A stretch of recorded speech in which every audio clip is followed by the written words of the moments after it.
So you're doing it all wrong in fantasy football if you draft Derrick Henry for 2023. This is the Fantasy Sports Buzz. Hit that like button, hit the subscribe button if you haven't done so already. So how could it be that a guy who rushed for over 1,500 yards last season and has scored a ridiculous amount of touchdowns throughout his career with the Titans, how could you be going completely wrong drafting him for 2023 fantasy football? Let me explain.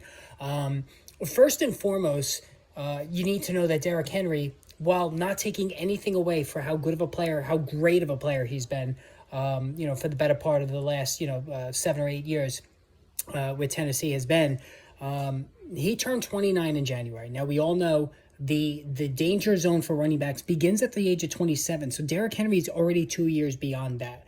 And one of the sacred rules in fantasy football is you don't draft running backs that are especially older than the age of 27. So 28, 29, anything above that especially, you don't draft. So Derrick Henry is going to be 29, and he's got a ton of mileage. I mean, his carry numbers over the last, 5 seasons were 215, 303, 378, 219, and last year, 349.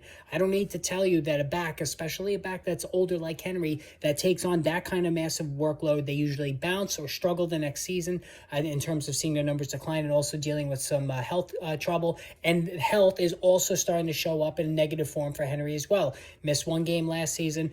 He missed half the season the year before. The tread on the tires are not there as they were early in his career. The wear and tear of being a rare bell cow back that's been taking a lot of pounding over the years is starting to come to the forefront with Henry.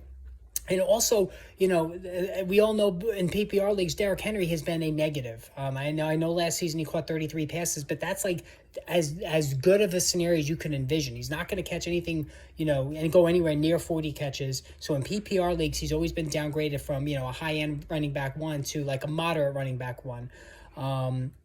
So, again, you want to fill your fantasy football team with players that have upside, that are younger, that are in their prime. And with Henry, you're paying for past production. You never want to pay for past production because it's not coming back. I'm not saying Henry's not going to rush for 1,200 yards this season and get double-digit touchdowns, all right?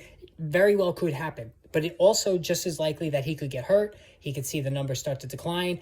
Listen, the age, it's not going to go on forever for Derrick Henry, all right? Running back, it just doesn't happen. You don't reach that age, 29, 30, 31, and just put up the same types of numbers. So, and really, drafting Derrick Henry, how boring is that at this stage of the game? I mean, to draft Derrick Henry, it's going to take a late first round, early second round pick to get him, is just a completely unexciting, boring, however you want to describe it, move. You get no...